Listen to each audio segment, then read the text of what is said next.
um clássico filme de terror, mais novo terror italiano da Netflix, que conta a história de 5 pessoas que estão viajando em um trailer para o mesmo lugar, mas que até então não se conheciam. E como que eles estão viajando juntos sem se conhecer? Para aqueles aplicativos de carona, sabe? Que as pessoas que estão indo para o mesmo lugar se encontram para dividir o valor da viagem. No meio da estrada, eles acabam dando de cara com um animal morto no chão e para desviar dele, eles acabam batendo em uma árvore. Quando eles acordam, surpresa! O trailer ainda tá ali, mas a estrada não. O trailer tá simplesmente no meio de uma floresta, o que seria impossível porque eles bateram em uma árvore na beira da estrada. A única coisa que tem ali ao redor, além das árvores, é uma casa muito estranha, mas que não tem ninguém dentro dela. Bem, não tem ninguém naquele momento, porque quando chega a noite, eles vão perceber que aquele lugar ali não tá exatamente abandonado, não. Muito pelo contrário, tá bem cheio e de uma galera bem sinistra. Vamos começar pelo animal que eles acabam tendo que desviar ali na estrada? O animal é um bode, ou seja, já começam os símbolos do terror aí. E olha, é tanto símbolo e tanta referência de outros filmes de terror que você realmente vai pensar aquilo que a Netflix falou que você iria pensar. Eu já vi isso antes. Na verdade, você vai pensar isso várias vezes ao longo do filme. Até Pennywise eles mencionam no filme. Adorei, inclusive, obviamente, né? As referências vão de clássicos do terror mais antigos a filmes um pouco mais atuais. Até de Silent Hill e Midsommar tu encontra referências ali. Só pra você ter uma noção do mix de referências que o filme tem. Inclusive, adorei as referências de Midsommar, porque eu gosto de Midsommar. Eu sou aquela doida que gosta de Midsommar. Enquanto eu vejo todo mundo falando que filme chato, eu sou aquela que gosta. Inclusive, se você já assistiu um clássico filme de terror, pausa o vídeo agora e comenta aqui embaixo quais foram as referências que você pescou aí, de quais filmes, que eu quero ver se eu pesquei todas as que vocês pescaram. E essa, na real, é a grande intenção do filme, fazer uma homenagem aos filmes de terror.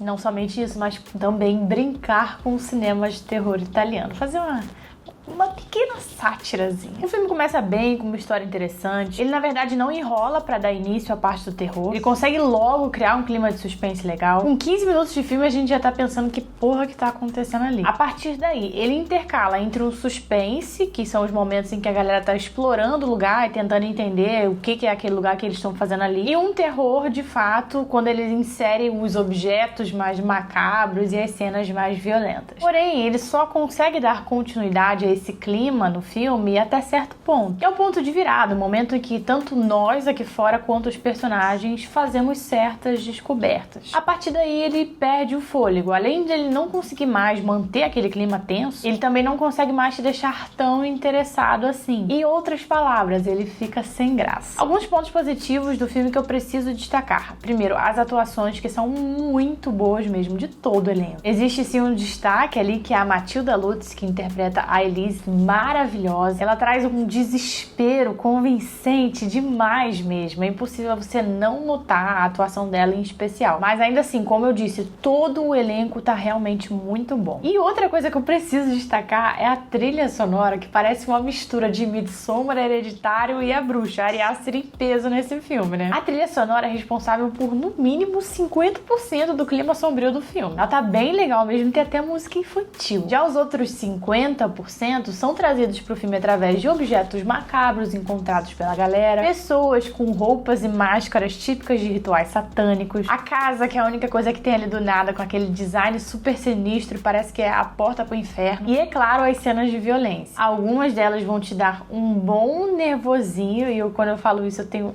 uma em mente, que inclusive é referência de um outro filme que eu não posso falar aqui pra não tirar a graça de vocês, mas nem todas são tão explícitas assim. Por mim, podia ter tido até mais sangue do que teve. A resolução da história é algo que eu obviamente não posso comentar muito a fundo, mas o que eu gostaria de dizer em relação a ela é que, mesmo a história tendo esse nome, um clássico filme de terror, ela tem o seu diferencial, a ideia em si é boa, mas por si só, essa resolução não consegue se sustentar. A gente aqui bate então na tecla do ideia boa, execução nem tanto assim. Mais uma vez, eu tô me referindo à resolução da história, tá? Até porque o início, o desenvolvimento eu achei bem legal. Meu veredito em relação ao filme, então, é exatamente esse. A história em si é legal. Ele se desenvolve bem até certo ponto, conseguindo criar um clima sombrio e interessante, jogando aí as várias referências dos filmes de terror. Mas ele não consegue se manter interessante assim depois do final, depois de certa reviravolta depois de certas revelações. Agora eu quero saber a opinião de vocês em relação a ele. Caso você ainda não tenha assistido ao filme, mas vai querer assistir, atenção, porque tem cena pós-crédito. Outra coisa que eu quero saber de você é se você já tá inscrito nesse canal maravilhoso, porque se você gosta de terror, aqui ó, aqui é o seu lugar, tá bom? Se inscreve. Beijinhos e até a próxima.